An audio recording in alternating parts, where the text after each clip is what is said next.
Bismillahirrahmanirrahim. Dear students, Assalamu alaikum.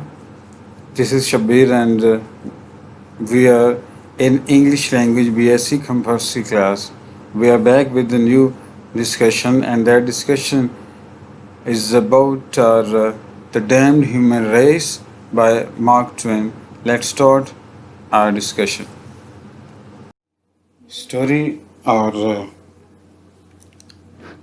Writer के तारफ़ के बाद अब हम आज इसकी टेक्स्ट पढ़ते हैं।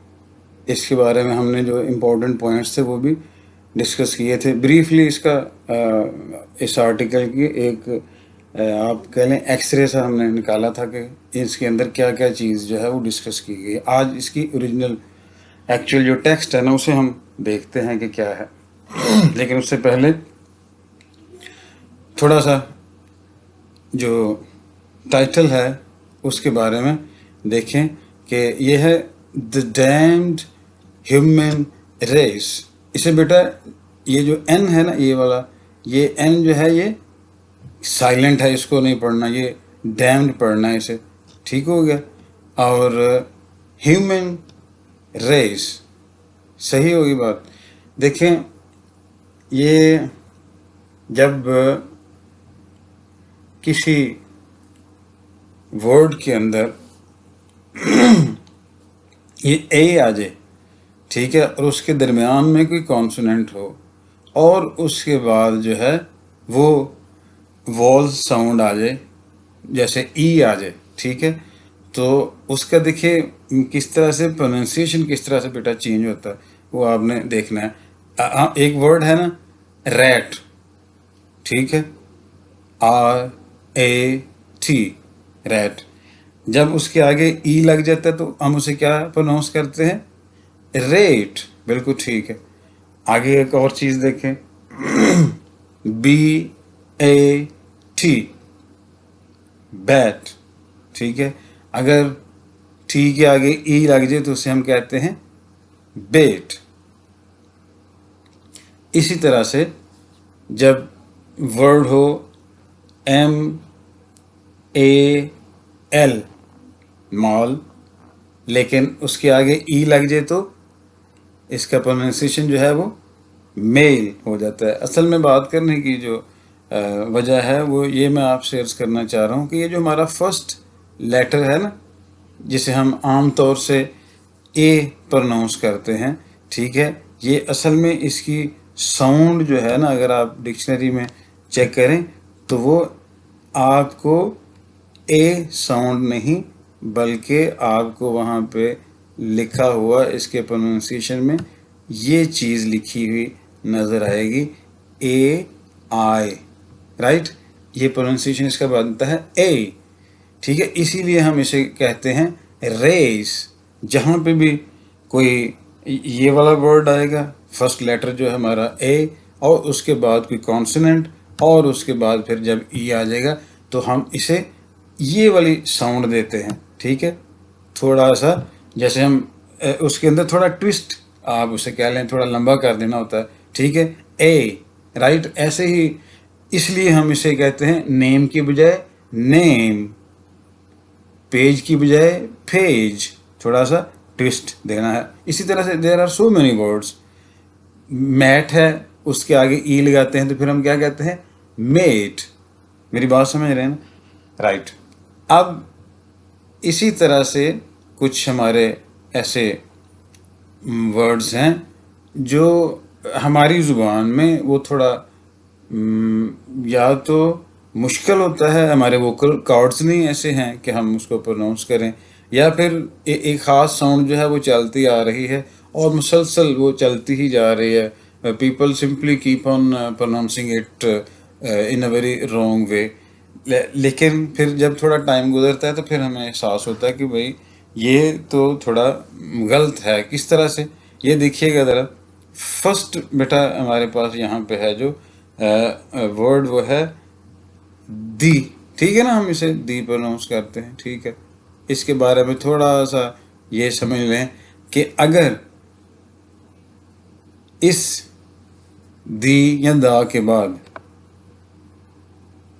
यहाँ पे जो नाउन आना है या एडजेक्टिव या प्रोनाउन जो कोई भी है, यहाँ पे अगर वो वॉल साउंड हो, वॉल साउंड समझ रहे हैं ना, वॉल वर्ड्स है ना, ए, ई, आई, ओ एंड यू, ये 5 वॉल वर्ड्स हैं। इनकी साउंड जो है उनकी मैं बात कर रहा हूँ। अगर कोई वर्ड इनकी साउंड से शुरू हो, ठीक है ना, बाज देखें वर्ड जो हैं वो हमारे वॉल वर्ड से स्टार्ट नहीं होते कुछ नाउन, लेकिन हम उनसे पहले एन लगाते हैं। जैसे एन, और हालांकि वहाँ पे एच ओ यू आर से वो शुरू होता है, लेकिन एच चूंकि ड्रॉप है और साउंड जो है वो किसकी आ रही है, ओ की, तो उसे हमने एन इसलिए लगाते हैं। मेरी बात समझ आ गई आपको, राइट। नेक्स्ट जो बात मैं आपसे ये करना चाह रहा है इस तमहीद के बाद, वो ये है कि अगर कोई वर्ड जो है इस दी या दा के बाद यहाँ आने वाला जो वर्ड है वो वॉल साउंड से स्टार्ट हो, तो इसे हम क्या प्रोनाउंस करेंगे, दी, ठीक है।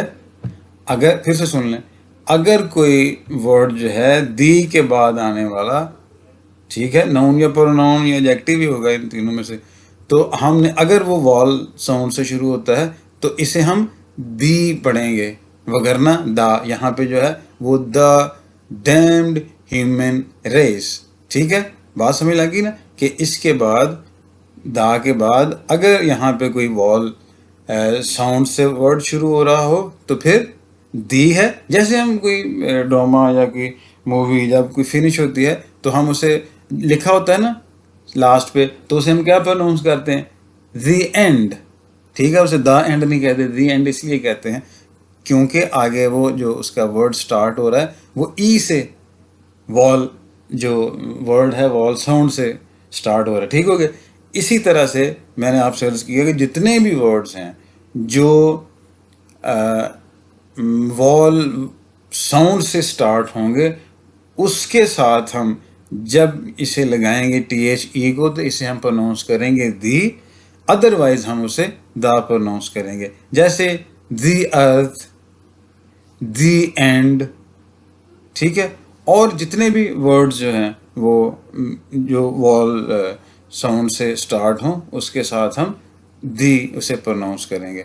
और इसके अलावा जितने भी नाउन या प्रोनाउंस हैं जो वॉल साउंड से स्टार्ट नहीं होते, ठीक है, उसे उनको पढ़ते हुए हम ये टी एच को हम कहेंगे द। जैसे द डैम्ड ह्यूमन रेस, ठीक है, द सन, यहाँ पे नीचे वर्ड देखें द ट्रेड्स, दी नहीं, ठीक है ना, यहाँ पे देखें द लोअर।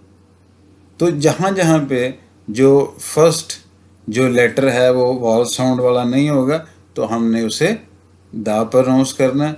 अगर वॉल वर्ड्स आए, अच्छा इसे वॉवल नहीं कहते, मैं वो बात बता दूं, ये वॉवल वर्ड नहीं है, VOW, ठीक है, EL, ये वॉवल इसे नहीं बेटा कहते, इसे कहते हैं वॉल, ठीक है। ये मैं वॉल वर्ड बोल रहा हूँ, वॉवल जो है वो गलत है। अच्छा, ये बात क्लियर होगी आपकी कि जो दा कब प्रोनाउंस करना है और इसे दी जो है वो कब प्रोनाउंस करना है। आपके लिए मैं फिर से उसे रिवाइज कर देता हूँ, दोहराने की ज़रूरत तो नहीं, लेकिन फिर भी देख लेते हैं कि जब कोई दी के बाद आने वाला जो नाउन है वो वॉल साउंड से स्टार्ट हो तो फिर हम इसे दी प्रोनाउंस करेंगे, ठीक है। लेकिन अगर इसके बाद आने वाला वर्ड जो है वो वॉल साउंड से स्टार्ट नहीं हो रहा तो फिर हम इसे दा प्रोनाउंस करेंगे। Is it very much clear? It must be clear no, right. अब आगे एक चीज़ और मेरा बेटा देख लें, थोड़ा सा टाइम से फ़ायदा उठाते हुए ये थोड़ी सी डिटेल से बात कर लेते हैं, फिर शायद आगे इतनी डिटेल से बात करने की ना ज़रूरत पेश है और ना ही मेरा ख्याल है कोई इतना वो टाइम होता है। अच्छा बच्चे, ये जो हमारा है ना जिसे हम कहते हैं आर्टिकल THE, ठीक है, ये THE जो है इसे हम आम तौर से क्या किस तरह से प्रोनाउंस करते हैं भला, वो डाल की या दाल की साउंड देता है, ठीक है, ऐसे हम दा, ठीक है ना, दी, इस तरह से हम प्रोनाउंस करते हैं। लेकिन अगर आप इसको सही मानों में, हम ऐसे ही प्रोनाउंस करते हैं सब, नो प्रॉब्लम, लेकिन इसको आप सही मानों में अगर देखें तो ये जो टी एच है, इसकी साउंड जो है वो दाल वगैरह की नहीं है, ठीक है। इसकी साउंड जो है वो किस तरह की है, इसको समझने के लिए आप वापस अपनी क्लास में, 9th 10th क्लास में मेरा ख्याल है, उसमें चले जाएं तो वहाँ पे एक आर्टिकल था, द मैसेंजर ऑफ गॉड, शायद इस तरह से राउंड अबाउट, प्रॉफिट सल्लल्लाहु अलैहि वसल्लम के बारे में वो आर्टिकल है, ठीक है। उसमें एक जगह पे आप याद करें ज़रा, आपको बिल्कुल याद आ जाएगा। उसमें गारे सौर जो है, ठीक है, उसमें गारे सौर के जो स्पेलिंग्स हैं याद करें, वो क्या लिखे हुए थे आपकी इंग्लिश की बुक पे, याद करें, जस्ट रिकॉल इट। याद आया जी? हाँ, स्पेलिंग लिखे हुए थे THAWR। ये क्या बना? ये थौर नहीं है, ना ही ये दौर है, ये क्या है? सौर, सौर, सौर। ये आपकी जो जुबान की आगे टिप है, ये आपके दांतों के पिछले हिस्से को, ऊपर वाले जो दांत हैं उनको टच करती है, तो वो स ऐसे आवाज़ निकलती है, तो उसे सुनने वाले को लगता है शायद ये दाल है या डाल है। तो ये स ऐसे है, से मिलती जुलती आवाज़ जो है वो आती है, तो फिर क्या हम उसे प्रोनाउंस करते हैं? स, स। इसी तरह से आपके पास एक डिजीज़ है जिसे हम कहते हैं दमा, उसे हम क्या कहते हैं इंग्लिश में? हम क्या कहते हैं बोला? ASTHAMA।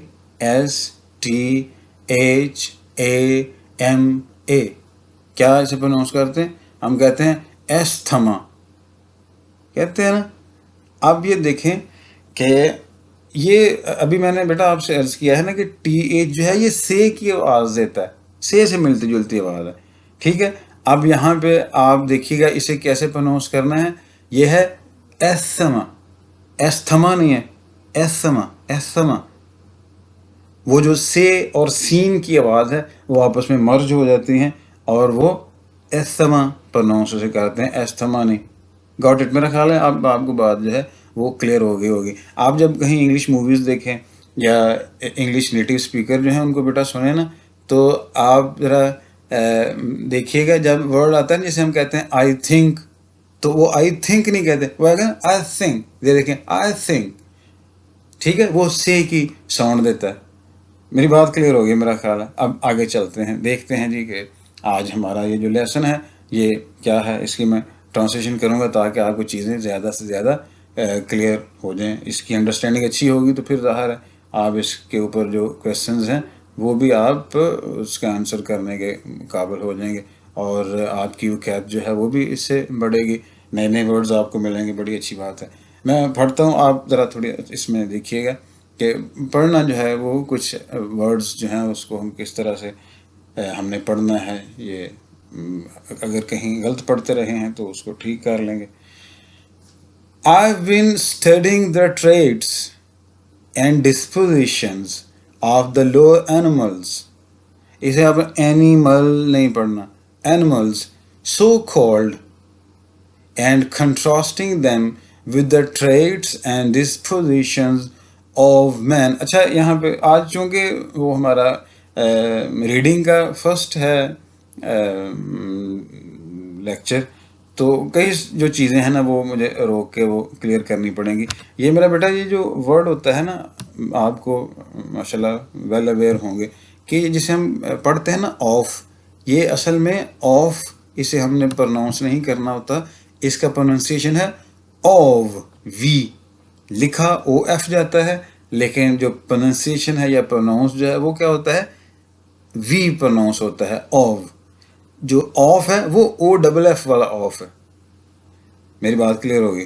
ठीक है। अब देखिए ज़रा, with the trades and dispositions of man I find the result humiliating to me, for it obliges me to renounce my allegiance to, अच्छा ये allegiance नहीं है, allegiance to the Darwinian theory भी नहीं कहना, Darwinian theory of the ascent of man from the lower animal, since it now seems plain to me that the theory ought to be vacated in favor of a new and truer one. This new and truer one to be named the descent of man from the higher animals. इसका translation अब हम करते हैं, आपको समझ लग गया है किस तरह से पढ़ना है। आई हैव बीन स्टडिंग, मैं सब वो स्टडी कर रहा था, मुताला कर रहा था किस चीज़ का, द ट्रेड्स, खसूसियात एंड डिस्पोजिशंस, और जो खूबियाँ हैं वो करेक्टरिस्टिक्स जो हैं उनका, किसका, ऑफ द लोअर एनिमल्स, ये जो हकीर जानवर है ना उनका, वो जो हकीर जानवर है ना सो कॉल्ड, वो हकीर नहीं है असल में ठीक है, वो सो कॉल्ड है। आगे बात करेगा कि सो कॉल्ड क्यों है, वो जिन जानवरों की बात कर रहे हैं, कह रहा है वो हकीर जानवरों का, और मैं उनकी स्टडी कर रहा था डिस्पोजिशन और उसके करेक्टरिस्टिक्स वगैरह की, तो एंड कंट्रास्टिंग देम, और मैं उनका मुकाबला कर रहा था, मिला रहा था उनको किसके साथ, with the trades and disposition of man, इंसान के डिस्पोजिशन और उसकी ट्रेड्स के साथ, उसकी खसूसियात और उसकी खूबियों के साथ। तो क्या हुआ, I find the result humiliating to me, मैंने जनाब जो रिजल्ट है ना वो बड़े ही ह्यूमिलिएटिंग, बड़े बेइज्जती वाले जो है ना वो मैंने मालूम किए। फॉर इट ओब्लाइजेज मी, क्योंकि इसने मुझे, ओब्लाइज फोर्स करने को कहते हैं, इसने मुझे फोर्स किया, ये मुझे फोर्स करता है क्या, टू रिनाउंस माई एलिजेंस, कि मैं अपनी एलिजेंस, वो मलाप को कहते हैं ना, किसी के साथ मिले हुए होना, अपनी अलायंस जो है, ठीक है, उसको हम कहते हैं एलिजेंस। तो उसने मुझे इस बात पे वो मजबूर, इस चीज़ वो करती है चीज़ कि मैं अपनी जो क्या उसे कहते हैं, to the Darwinian theory, Darwin की थेरी के साथ जो मेरा वाबस्तगी, हाँ वाबस्तगी बड़ा अच्छा वर्ड है, वाबस्तगी है ना, ठीक है, उसको मैं क्या करूं, उसको रिनाउंस कर दूं, उसको मैं छोड़ दूं, ठीक है। और वो थेरी जो है वो डार्वेरियन थेरी क्या है, Darwinian theory of the ascent of man, इंसान की तरक्की की जो डार्वेरियन थेरी है उसको छोड़ देने पे मुझे मजबूर करता है। और वो इंसान ने तरक्की कहाँ से की थी, from the lower animal, lower animal से तरक्की करते हुए मौजूदा स्टेट तक पहुंचने की जो डार्वेरियन की थेरी है ना, उसके साथ मेरी वो जो अलायंस है, उसने मुझे मजबूर कर दिया कि मैं इसको छोड़ दूं। सिंस, क्योंकि it no seems plain to me, अब ये मुझे बिल्कुल सादा सी साफ बात नज़र आती है, that the theory ought to be vindicated, कि ये जो थेरी है ना, ये वाली, ये डार्वेरियन थेरी जो है, इसको खाली कर देना चाहिए। किसके लिए, of a new and truer one, एक नई और ज़्यादा सच्ची जो थेरी है उसके लिए अब इसको जगह खाली कर देनी चाहिए, वकेट खाली करने को कहते हैं।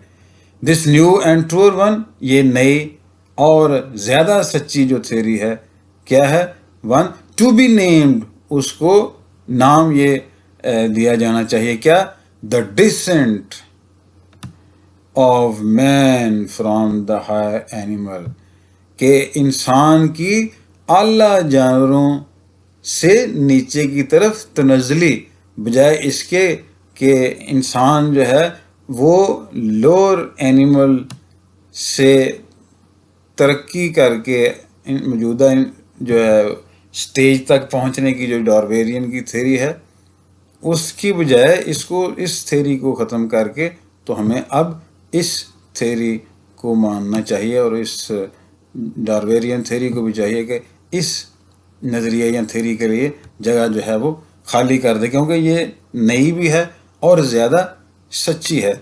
यहाँ पे बेटा हम अपनी बात ख़त्म करते हैं, ठीक है, यहीं से फिर आगे बात जो है वो इंशाल्लाह करेंगे और फिर ज़्यादा पढ़ेंगे, क्योंकि अब वो स्टार्ट में थोड़ी सी स्पीड और दूसरी चीज़ें जो हैं वो बतानी होती है ना, लेकिन यूँ यूँ ये चीज़ें क्लियर हो गई हैं पीछे वाली, तो फिर आगे हमारी स्पीड भी अच्छी होती जाएगी। अस्सलामु अलैकुम वरहमतुल्लाहि वबरकातुहू। If you have any question you can ask please. अस्सलामु अलैकुम।